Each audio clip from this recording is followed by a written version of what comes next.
it's time once again for some encouragement from the music room of the O'Connor house.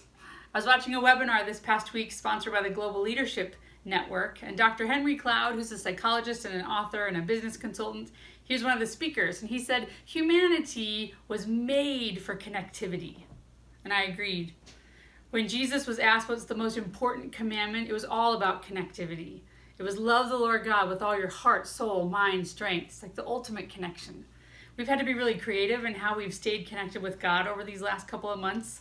We've had to experience worship with a virtual congregation instead of in person. Maybe some of you have had to steal away from a crowded house in order to have a quiet place to pray or to study.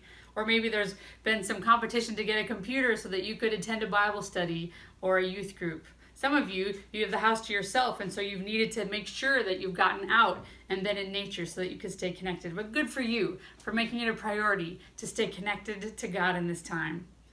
Jesus also said to love your neighbor as yourself. I've been so encouraged by all the creativity of how people have stayed connected to one another through drive-by birthday celebrations and tailgating at the end of your driveway and visiting or singing with or praying with people even through the glass windows.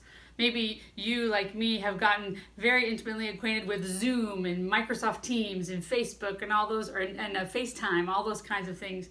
I was just reading an article about Zoom that they have experienced a 2,000% increase in its usage in the last couple months, and we were a part of that.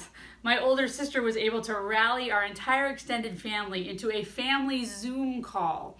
She even gave some personal training to those who needed it. So we filled those little Zoom boxes with my aunts and uncles in their 70s, all the way down through the generations to my 8-year-old niece who has her own device. We had such a great conversation, such a great time. We actually scheduled another one for 2 weeks later, and we've actually kept that up through these 2 months' time.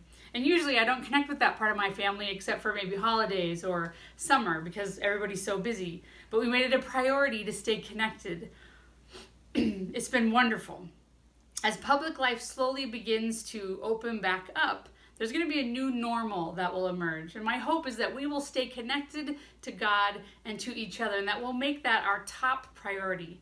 Perhaps many of you can relate to my experience of connecting with family or friends with whom you haven't talked to in a while. Let's not lose that. Let's keep that up. As a church family, hospitality is part of our DNA. So we need to be continue to be creative in how we are inviting people into our lives. Let's not get so busy that we set our connection to God on the sideline. Let's allow the priority of genuinely connecting with one another to spill over into our work lives, our friendships, our family lives, so that we help foster those personal connections and not lose what we have gained over these last few months. Humanity is wired for connectivity, to love God with all that we are and to love others.